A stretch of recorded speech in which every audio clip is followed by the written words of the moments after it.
So welcome back to part 2. We're going to work on this little guy here now. I think he's some sort of swan or duck. I think I'm going to do him as a swan, so I might keep him white. So I'm going to use the golden yellow. Just make sure that you're okay for the colour there. So let's use the golden yellow for his beak.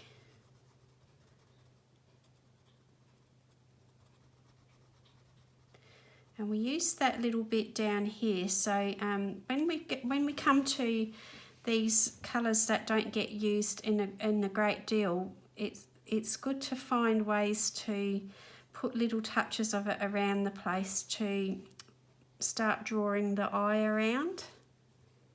So for example, we could possibly use that, you know, to start indicating maybe a gold button here and there, and find ways that we can draw the eye around with that little bit of yellow. And like for example, on that bird's beak there as well. So for his feet, I'm going to give that a very light layer of that yellow, and then I'm going to use the medium golden.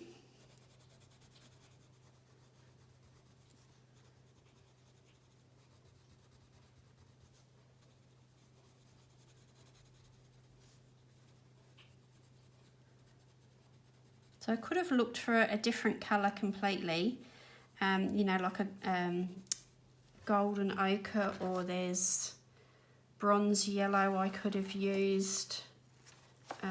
This set doesn't have any sort of golden ochre or burnt ochre or anything like that, but I could have found something else perhaps. But using the medium golden and that golden yellow helps to work in with that yellow elsewhere and just picks up that tone without introducing a brand new colour.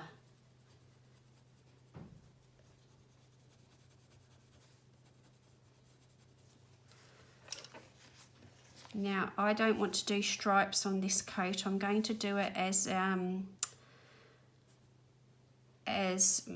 solid colour, maybe just with a pinstripe. Maybe that would be nice to do. So for the pinstripe, we might do that in this this timber wolf. So if I do that first, it will help preserve that colour with whatever I decide to go for the main colour if I go over the top of it. So I'm doing that reasonably firm.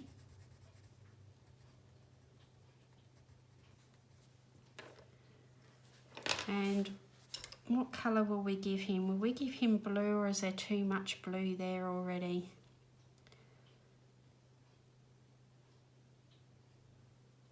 I think I'd like to do brown. So not quite the same as Mr Fogherty's coat, but maybe this one would be interesting, taupe.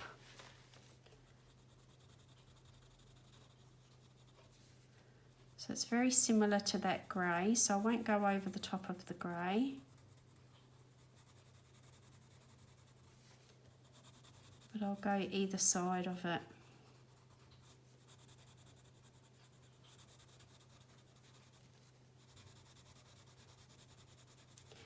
And if I leave a really fine white stripe along there, that doesn't matter either, because that will just add to that pinstripe look a little bit.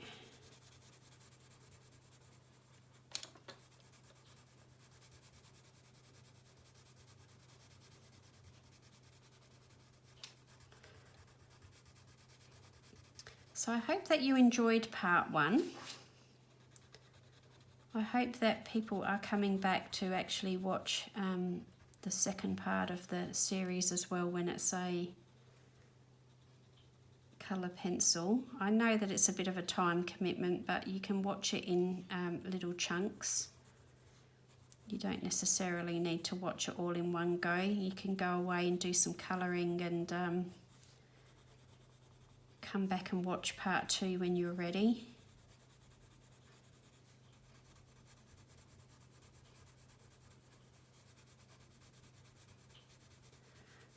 The book's been getting some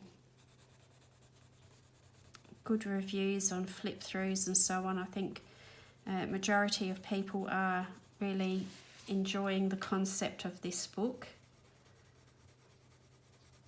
So if you didn't watch part 1 and you're only just tuning into part 2 and you're wondering what I'm blathering on about, this is Lost in Time by RJ Hampson, and I'm using Crayola colour pencils for this particular demo. Quite like that colour, it's a bit different.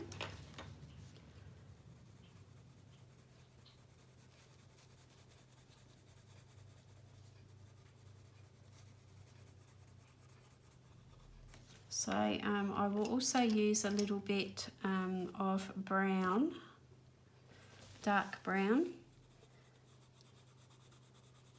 under the collar there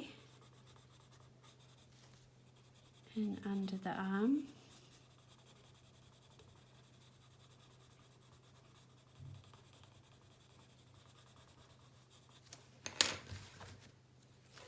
And then blend that back in.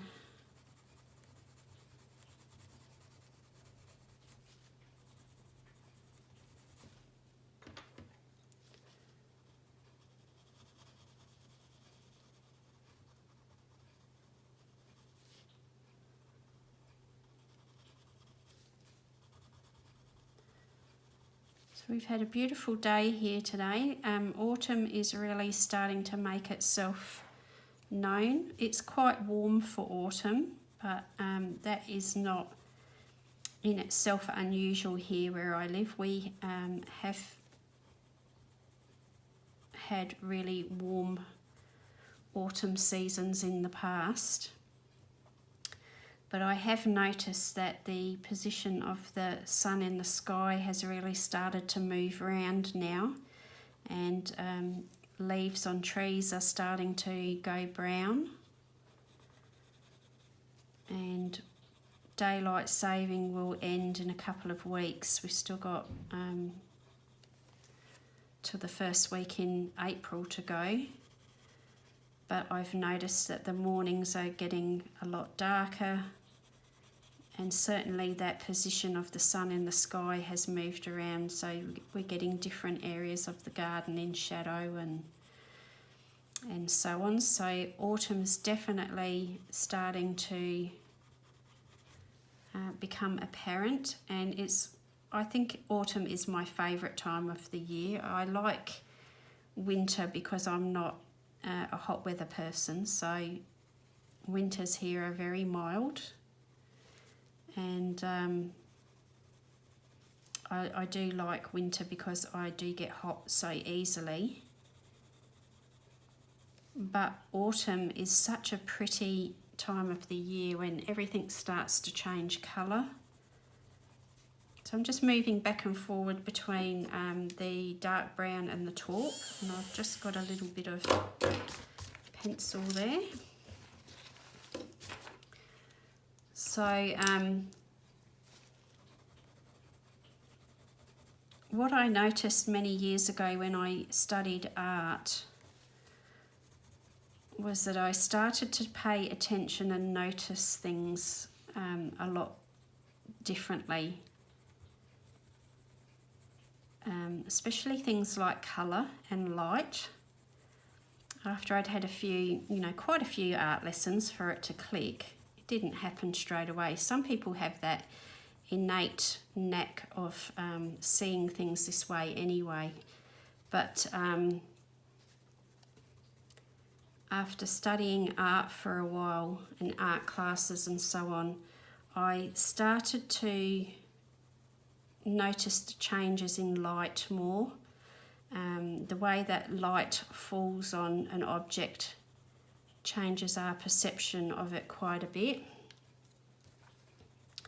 And so even when it came to just sort of, you know, you take the dog out for a walk and suddenly you realise that the way that the light is falling on, you know, the front of a house is different, and you notice the colour differently, or, you know, the colours in the trees are changing and all that sort of thing. You start to become a little bit more in tune with that. And I'm just going to give him a navy blue tie. It's quite interesting how you do look at things with a different intention, I guess. This is the timber wolf, the light grey, so I'm just going to burnish that navy tie with that. Now I want him to stay white, but to describe his shape I'm going to use this timber wolf. It's a very light warm grey, so it's almost got that sort of look of a you know, a light taupe or a stone sort of colour, because it is warmer. And I'm just using the lines that Russell has drawn in to indicate some shape and so on, and I'm just going to make his neck darker so that his white collar looks much more obvious.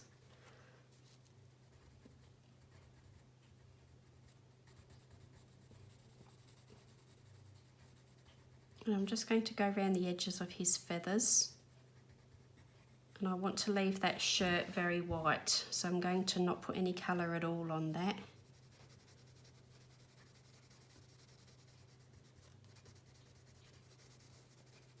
And it's perfectly okay to leave the white off the page. You don't have to colour everything. Now I need to decide what colour these little mice are going to be down here. And I think that taupe was a really nice colour here, so I might make one of them more of a brown colour. I'm not sure if one of those is a rat and one is a mouse, maybe. But this guy is going to be a brownish colour.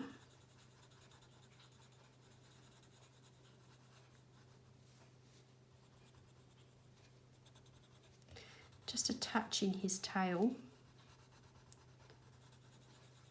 So I'll put the taupe down, and then I'm going to use a little bit of that dark brown just behind his ear to give us a bit of a sense of the shape, and again here on that ear so that the edge of his head is more in focus.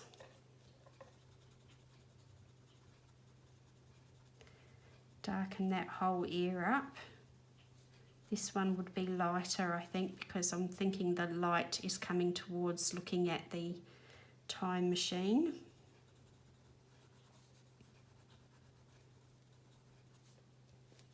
And then this little one can be a grey mouse, I think. I'd like this to just be a little bit sharper, so I'm just going to see if my manual sharpener will work. The Crayola pencils, sometimes the wood can be extremely hard, and that has worked. So he's going to be a little grey mouse.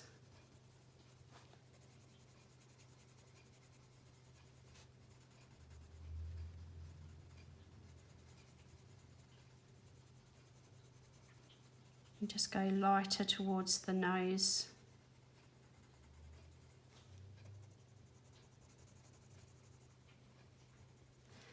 Now, did I have a darker grey here? I think I did, didn't I? That one's just called grey.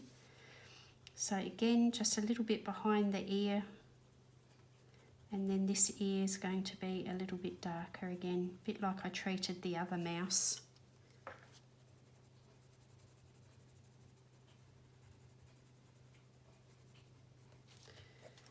And then the underside of the tail, just use a little bit of grey.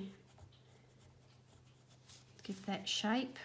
And then I'm going to use the grey, light grey Timberwolf on the rest of that one's tail.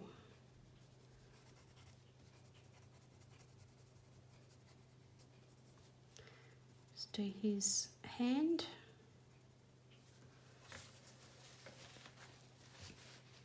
So I think that's a pretty good start for that. And this table here, I think we will do medium golden for that.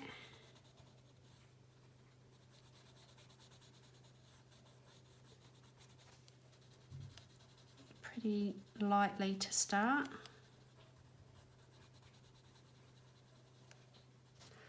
And then I'm going to use the cocoa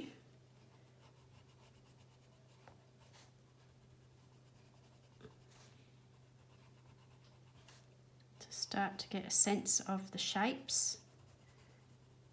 And that's rounded, so you go darker to the outer edges again, leaving the inside lighter, and just gradually blend that in, leaving a bit of a light highlight in the middle to describe that it's a rounded shape. And then these legs will be a little bit darker there. Go back to the medium golden now and start to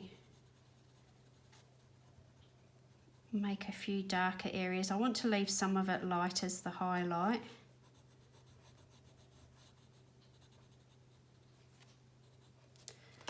Now I'm thinking they're eating olives or something here with this cheese. So let's just use that is olive. And I'm not going to worry about shading this too much because it's so tiny.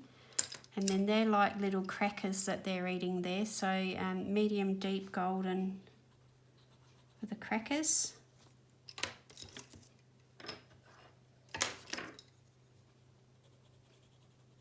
And that's golden yellow just for the cheeses. I'll leave the plate white, I think.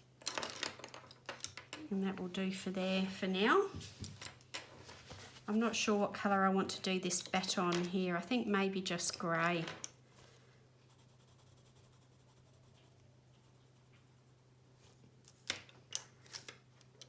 I'll worry about the buttons and things like that later.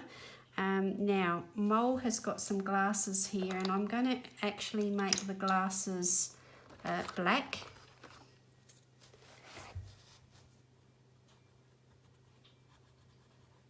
I want them to be solid black because they look like those big, you know, 60s style glasses.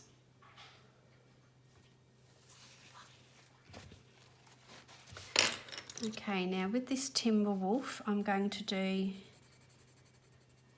that pulley there, grey.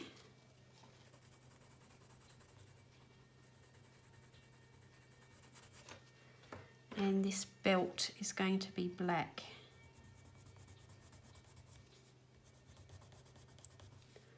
Like solid black.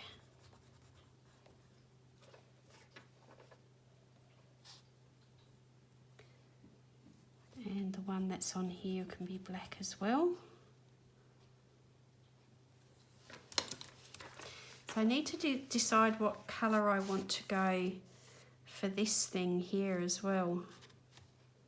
And the sidecar, I hadn't quite decided on those yet.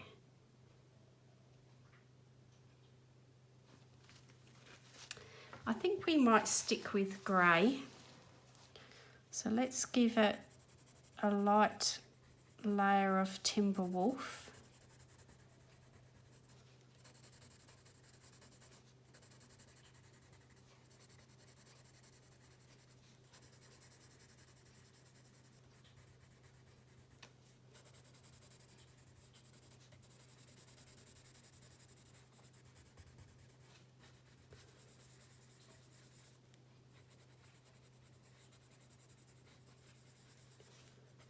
And a bit of grey on there for those fittings.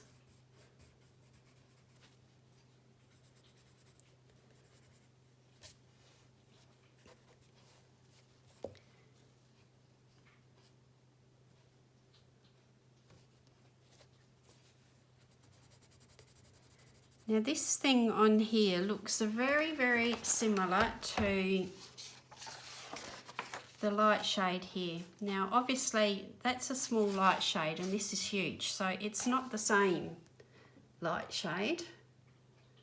But do we use that as a colour base, or do we just think that Mr Fogherty has taken inspiration from the light shade and decorated it a similar way? That's what I was thinking. I think we might make it look like it's brass, maybe. So I'm going to do bronze yellow, and I've got a really sharp point on there, so I'm actually using that pencil off to the side and really lightly. I'm not putting any pressure on there. So this, at least this underside bit, I want to maybe try and do this as a bit of a brass look. So holding the pencil way back, trying to get the side of the lead.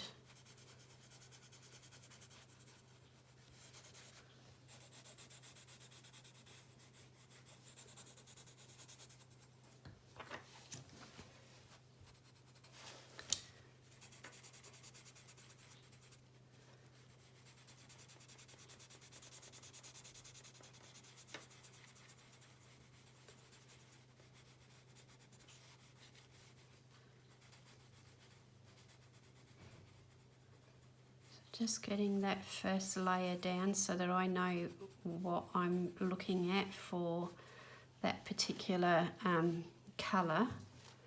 And I'm going to have to move the book, I'm sorry, and I want just that section there.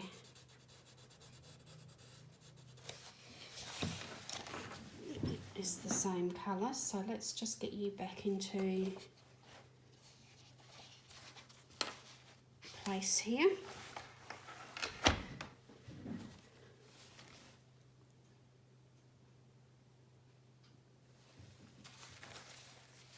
And then start to deepen that colour a little bit just behind the centre of the contraption here.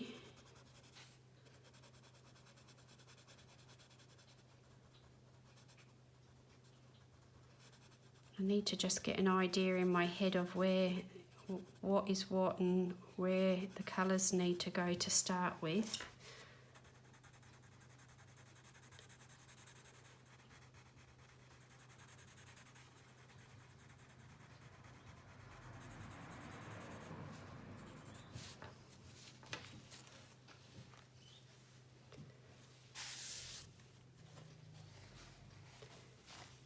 And then what other colours will I use to create brass? I haven't thought about this ahead of time, guys, so you're kind of hearing me think it through myself as I'm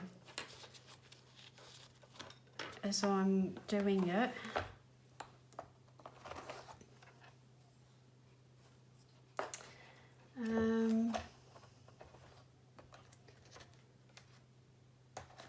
And here we go. We actually have a colour here called Antique Brass.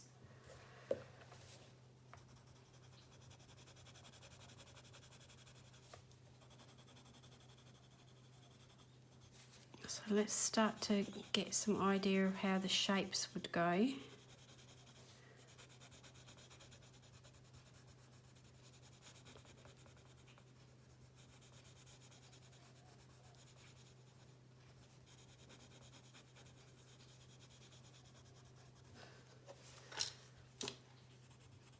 I'm thinking these are like bits that have been joined together, might be a little bit deeper in colour where joins are.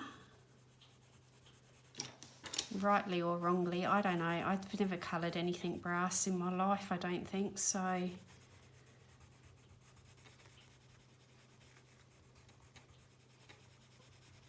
let's just take it step by step and see what happens. And of course everything underneath this lip here could potentially be a bit deeper in colour as well.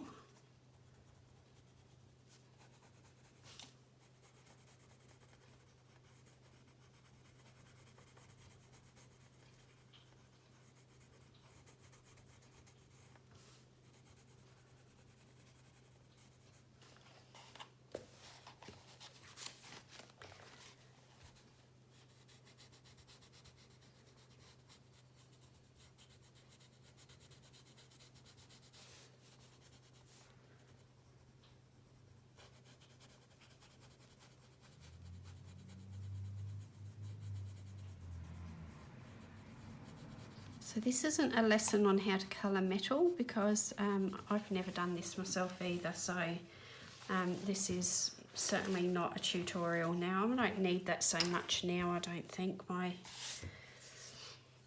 hand cream feels like it's no longer an issue.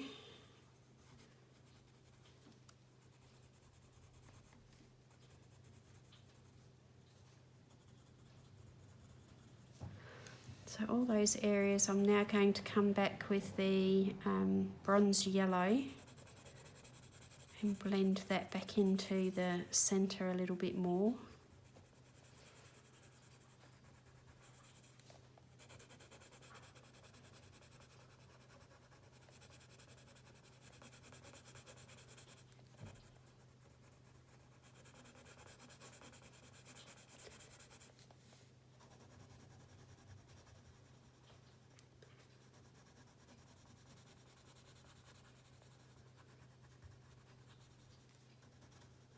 I don't want to go too dark just yet because I'm not sure of what I'm doing, so I need to leave myself some scope here. And I'm thinking whatever colour this is will be reflected a little bit onto the top of this thing.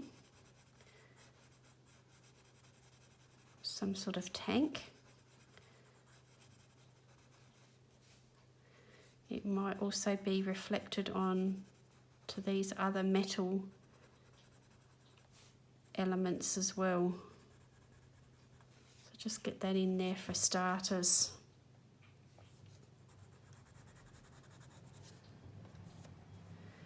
Not so much on those other things, but just here on the top. I might actually Google, so bear with me guys while I'm just Googling brass, what do we want to call that, dome?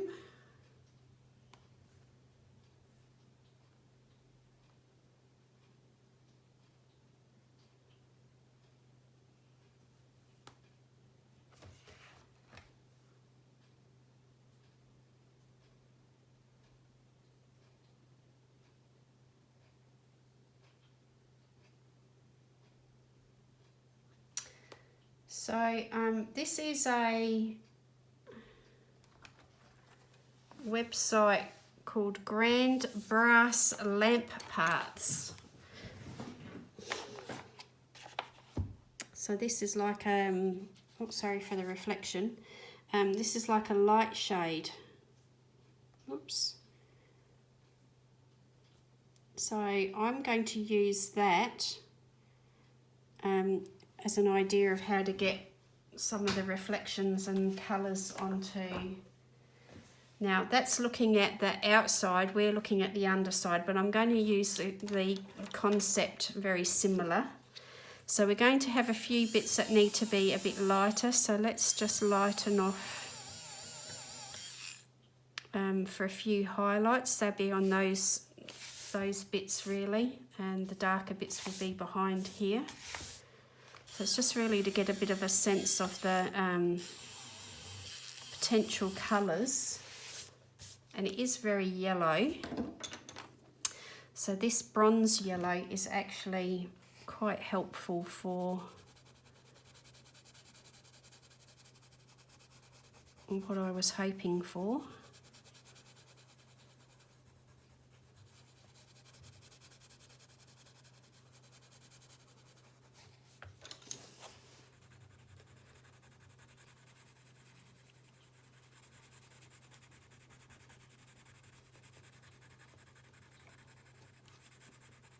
So this is why it's not always ideal to get caught up on colour names.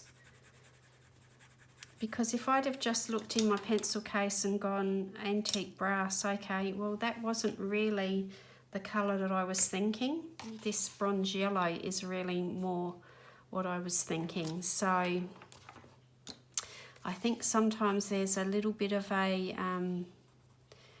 risk that when you get used to looking at the colours by their colour names and choosing them from their colour names, is that you sometimes can get a preconceived idea of what a colour, you know, denotes or should be. So,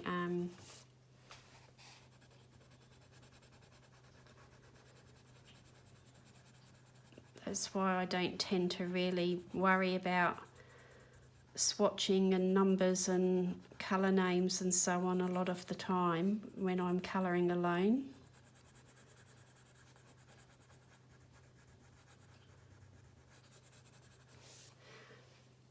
And it's almost like an olive green that the shadow takes on, so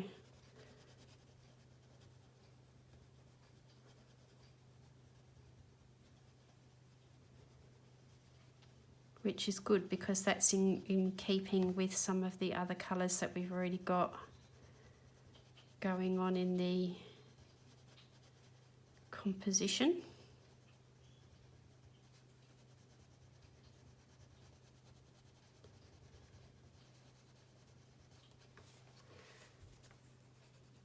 So is this going to look like real metal at the end of it? Probably not, but it's kind of the best idea that I've got off the top of my head on the fly.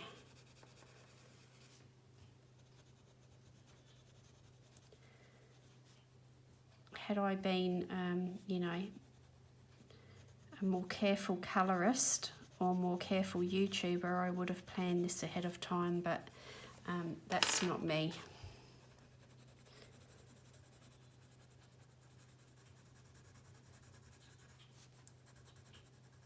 So flying by the seat of my pants is sort of how I go.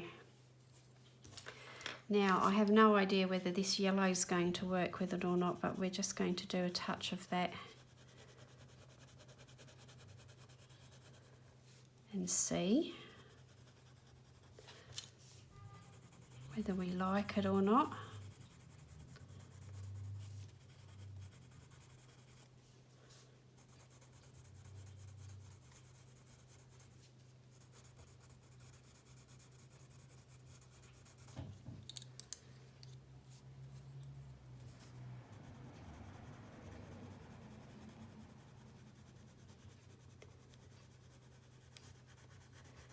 Now it would have been easier to have just gone for grey and suggest it was a chrome or metal again, wouldn't it? But where's the fun in that? Nothing like making it harder for myself on camera.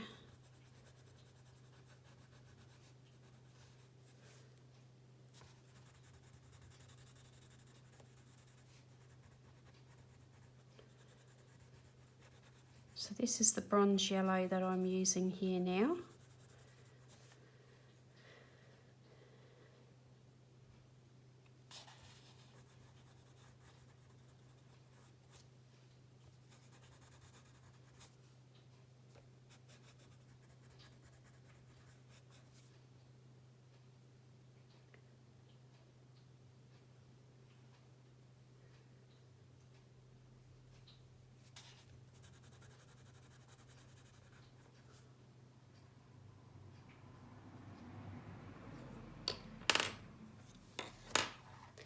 That's going to be as much as I'm going to do on there for now because I'm feeling a little bit stuck, so I will come back to that.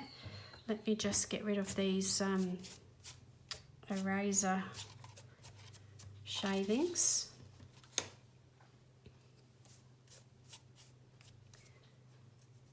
The sidecar, what on earth am I going to do with the sidecar? I think we might have to do it in the same sort of red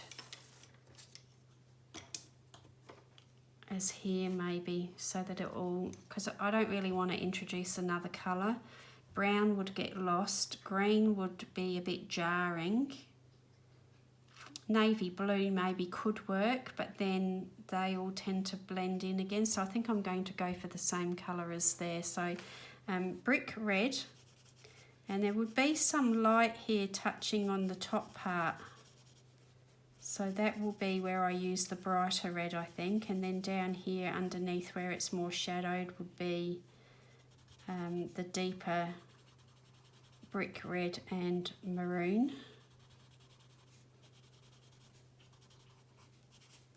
So start lightly again.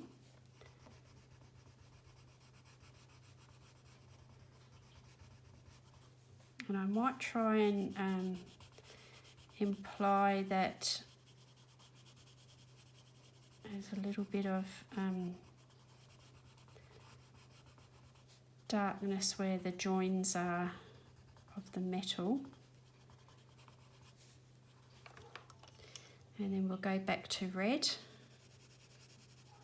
And I'm going to leave like a little bit of a bright highlight right on the top there, I think.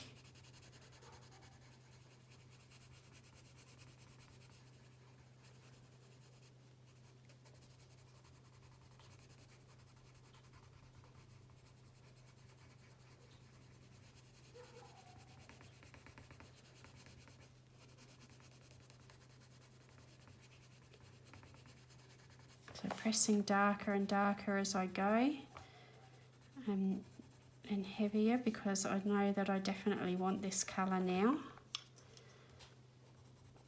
Back to the brick red for this bit here, and then where is the maroon? So the darkest colour will go harder to burnish this bit here behind. And where is that outer space?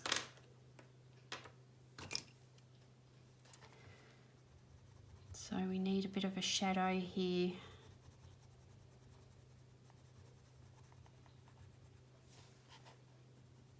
To send that behind the seat.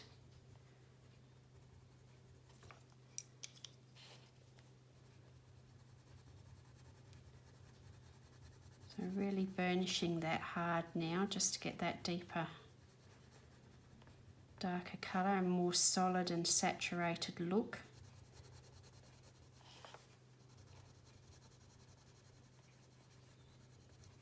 We don't want any of the white of the paper showing.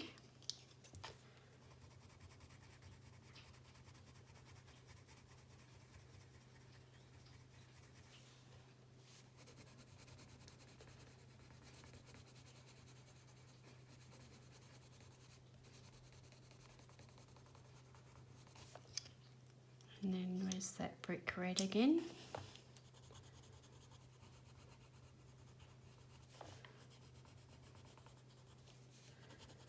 So I also want to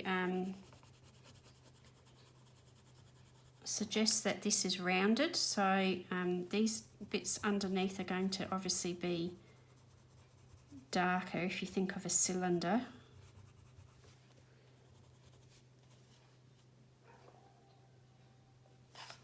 And I think that's part of it too, or it's going to be now.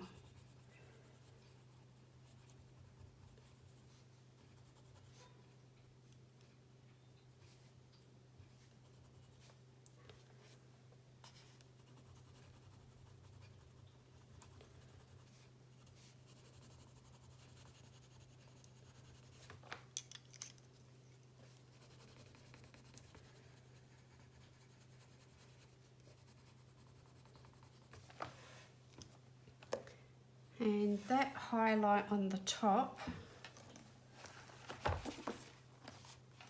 I think I'm going to use my Prismacolor white, because I'm not sure where the white has gone from this set. Have I put it in the pocket? No, there's no pockets.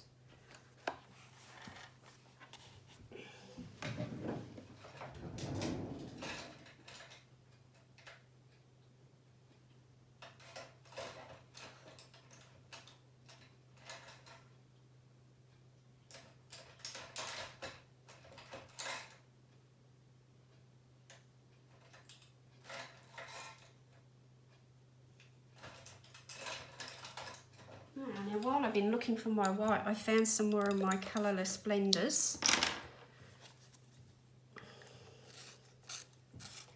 This is trouble when you have so many things stashed in different places, you lose track of where everything is.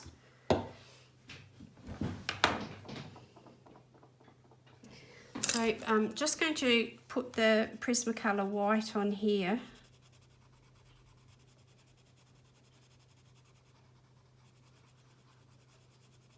To indicate the shine on the top there. So I'll just show you. This is the Prismacolor Premier Colourless Blender. So I bought this from an art store, and I bought it just on its own open stock. Can't remember, it was a couple of dollars I think. And then I've also got here a Crayola colourless blender. I haven't tried that yet, that's fairly new. I bought that off of Amazon. I've got a Derwent blender, and I think somewhere I've got a burnisher as well similar to that, and a Rembrandt Splendor from Lyra.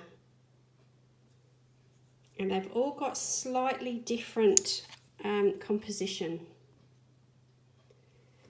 That's what the difference is with them. So I might try, I haven't used this Crayola one yet. So let's see whether that makes any, oops, just broken, that makes any difference here on, it actually feels like it's taking the top layer of colour off.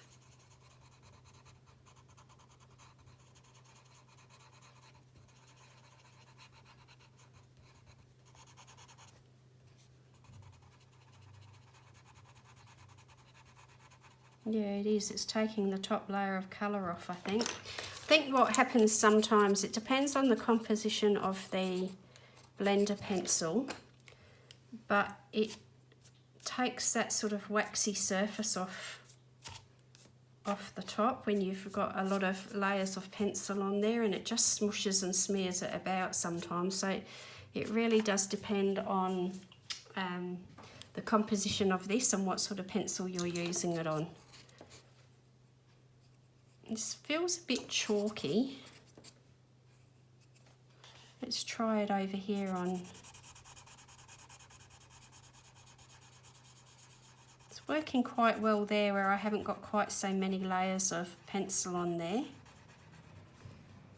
It can make your colours look a bit flat and dull though when you're using a colourless blender. I would advise you to practice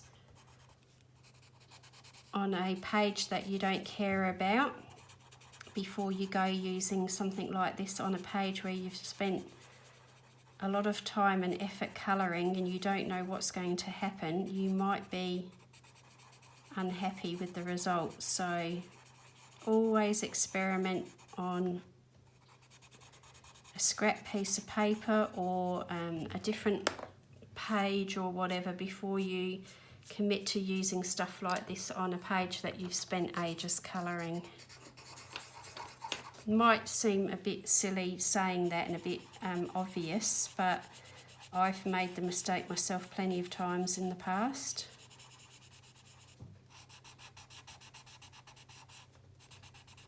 So let's see if we can work over the top of that now. So let's get the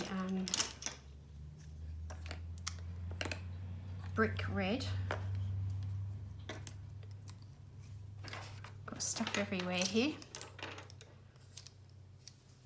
Let's go back to the brick red. I'm layering a little bit extra on there, but it is skating over the surface a little bit more.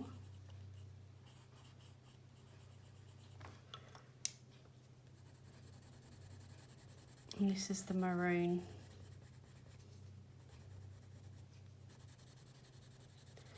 So yes, I'd save that for the end when you're certain you're not going to add any more colour.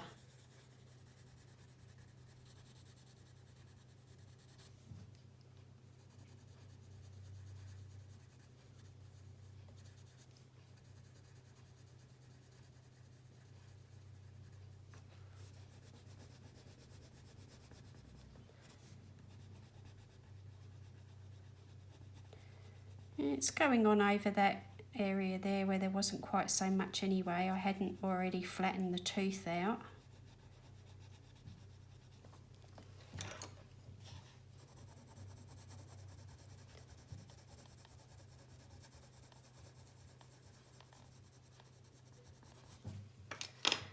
So let's use the just use red to do these buttons so that they stand out a little bit of a different shade. There we go.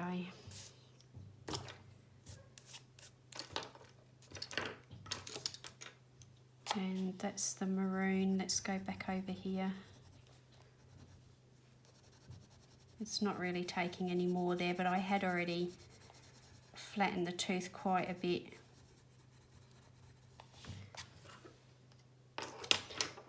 So let's try the Rembrandt Splendor.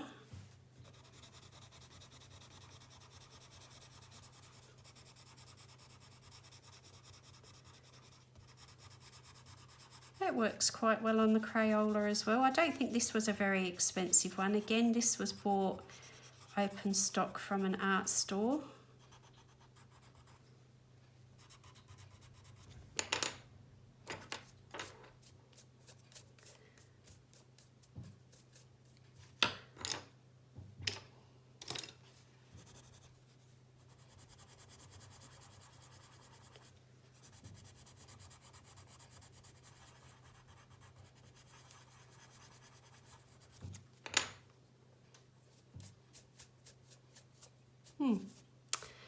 Pretty much similar.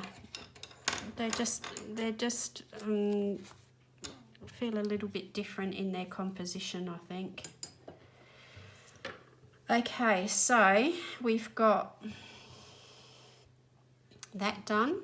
Let's go back to that timber wolf, and I'm going to, that's actually broken. Go around these areas where it would be chrome or metal. I'm not sure what I'm going to do with a metallic pencil just yet.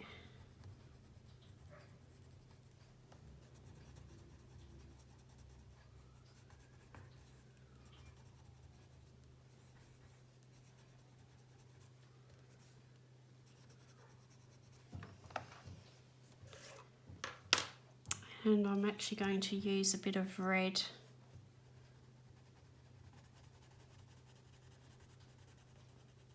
in here because I just don't want to use any more grey. No other reason than that really. Just make it look a little bit more special. And red goes faster, isn't that what they say when you buy a red car?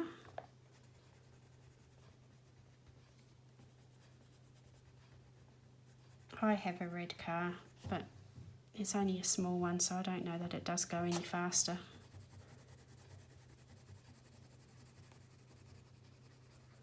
And a little bit more over there. Yeah, that blender has changed the texture of the paper somewhat, so you will have to experiment yourself, I think, if you decide to have a go with blenders. It's really advisable to do some practicing before you commit to a page that you feel strongly about.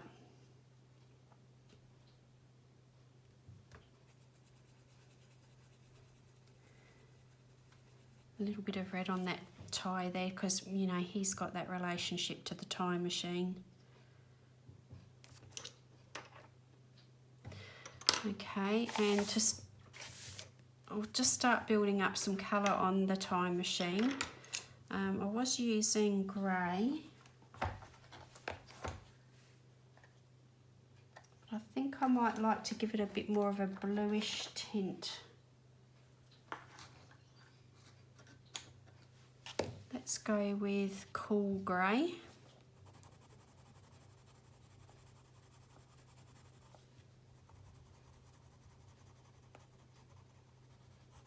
It's almost like a greeny grey, because we just need to start getting a bit of variation here because the grey things are all looking very similar.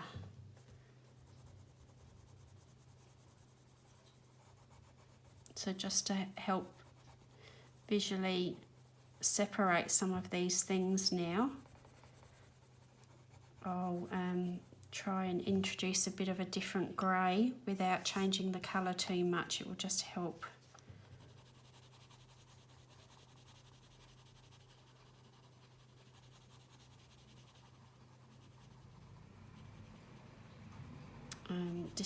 Distinguish the different parts from each other. So this is cool grey.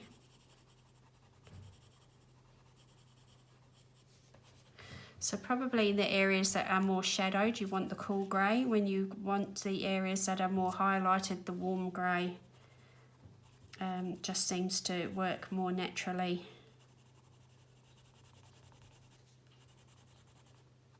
Again, that's a bit of a preference.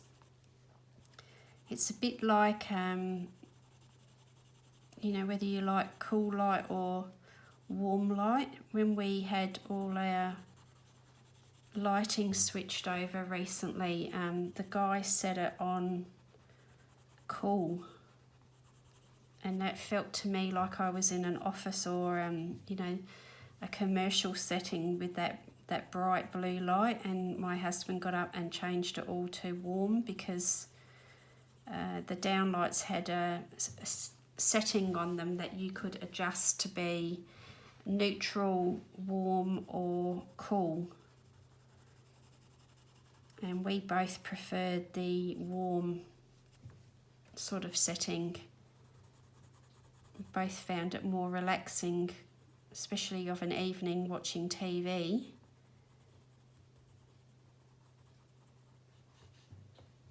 You know, the cool blue light just seemed a little bit clinical.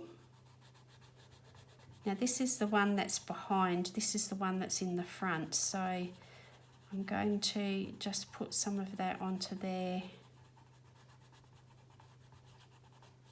to help send that back. And then we might put some white on here to bring this bit forward.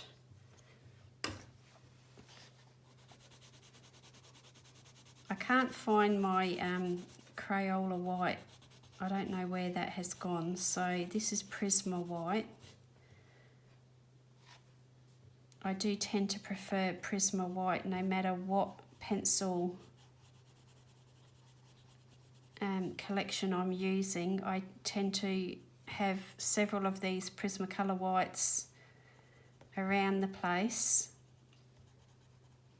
because I find no matter what pencil collection I'm using, the Prismacolor white seems to work with all of it, and I like the way that it works better than anything else.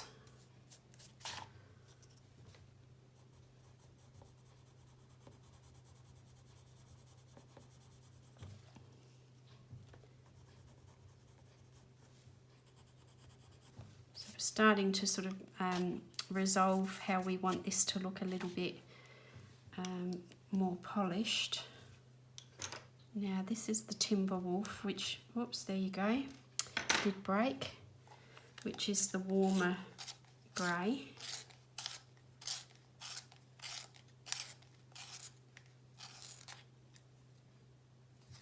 So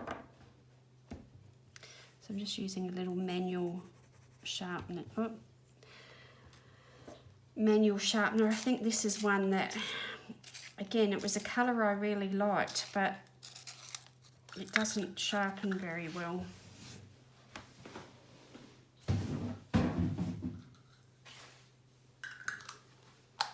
And it isn't the greatest sharpener that I'm using either.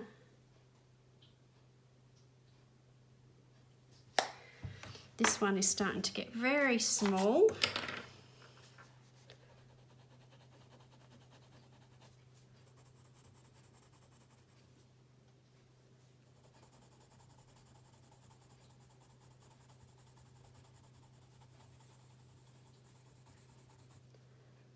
And the core doesn't look too bad, so I don't know why. Maybe it got dropped at some stage. It was just a couple, I think, that just did not sharpen from day one. Didn't sharpen the best.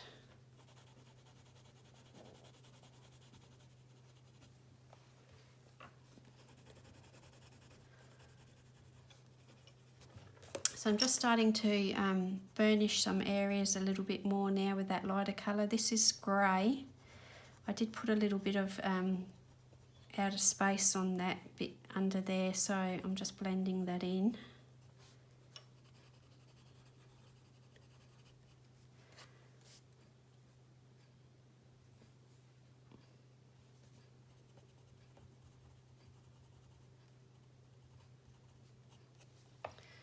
So it's just starting to get this time machine looking a little bit more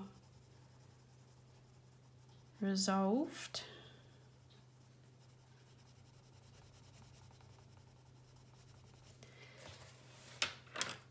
And again, I may need to stop for a break soon, so this actually might end up 3 parts. We'll see.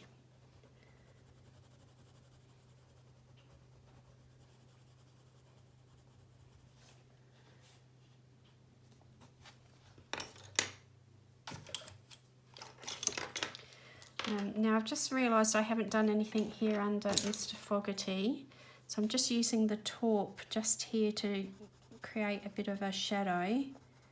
I'd like it to stay quite light and pale, but I just need a bit of a shadow there from the edge of his shirt collar. Now with that grey, I'm just going to do a little bit of colour here. This is the windshield of the sidecar, which would be reflecting quite a bit of light out of it. But I'm just using the taupe again to put a little bit of colour in, because Mr Fogherty's standing behind there, so there may be a bit of light from his suit coming, you know, colour coming through that light.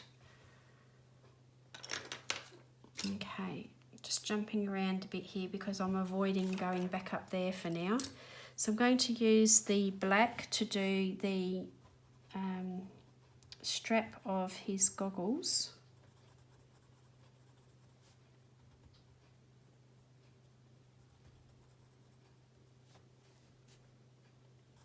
And maybe just really lightly inside of there, but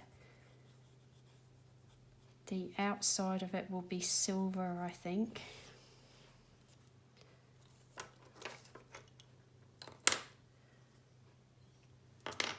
So again, going back to the grey, which is more of a medium grey, just putting a bit of shadow on the lights, bit of definition, and darkening up down here where I used the cool grey.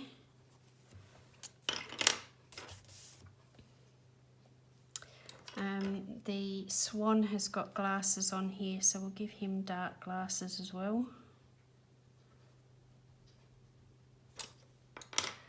And he's got a bit of his tongue showing, so we'll just make that red. And give that nose on the mice a bit of colour, and the fox. Put a little bit of black onto mole. Okay, I'm really avoiding this, can't you tell? And also these little neck levers here would have probably black knobs, so I'm just using a small highlight of white paper there, and then like that. And with the grey, go on the inside of the pulley there.